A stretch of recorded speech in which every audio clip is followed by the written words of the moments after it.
Hi there, this is Dr. John Whitcomb reporting News and Nutrition, prolonged fasting for rheumatoid arthritis. The impetus for making this one is from Joel Fuhrman's book, Fasting for Eating and Health, which you might want to read, in which he details multiple patients getting better from prolonged fasting. And by that I mean 10 days. So let's just review it a little bit. First of all, rheumatoid arthritis, 1% of the population has it in America. That's a huge number. It's even higher in folks over 50. And it causes terrible morbidity. I've had it in my own family. I have a mother-in-law who ended up with gold treatment and tendon transplants. It was the misery of her life. Her hands were just horrible. How do you fix it? And what's the cause? We're not sure what the exact cause is. We say it's inflammation of your body attacking itself and attacking your joints, but we may look to a more basic cause, and that is, as Joel Fuhrman conjectures, we humans only need 30 grams of protein a day, and in America we're getting 150.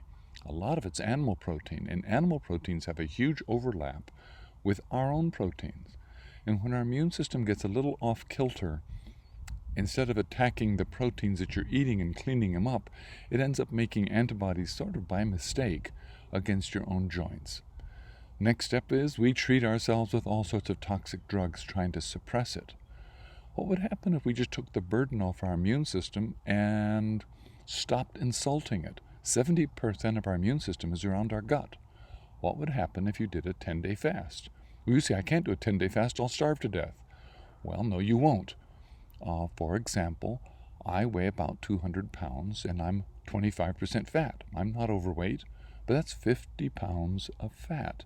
At 3,500 calories, I have a lot of extra energy on board. I can easily go 10 days. I'll lose some weight, I'll lose a little muscle, but what I'll really do is I'll rebound afterwards because I'll turn on stem cells, as Walter Longo shows in his book, The Longevity Diet.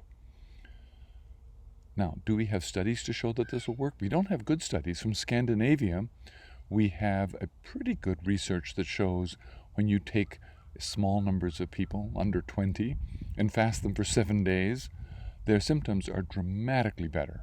They don't say exactly how, and we have lots of anecdotes about that. In my own experience, I've only been doing this for a couple months, and I already have one person who told me that their hands were utterly frozen, and after 10 days, they could flex them all over again, back to normal, and were just amazed at their improvement. What will work for me? Well, I don't have arthritis, but I'm putting together a protocol to teach every one of my folks with rheumatoid arthritis that here's an option that costs them nothing, shouldn't make them frightened. A day or two of discomfort when you're feeling hungry, but then you get into ketosis, and when you don't feel hungry when you're in ketosis. You might do a practice run of a fast mimicking diet that Walter Longo talks about, where you do 800 calories of vegan for 5 days, half fat and half vegan. But any one of those options might be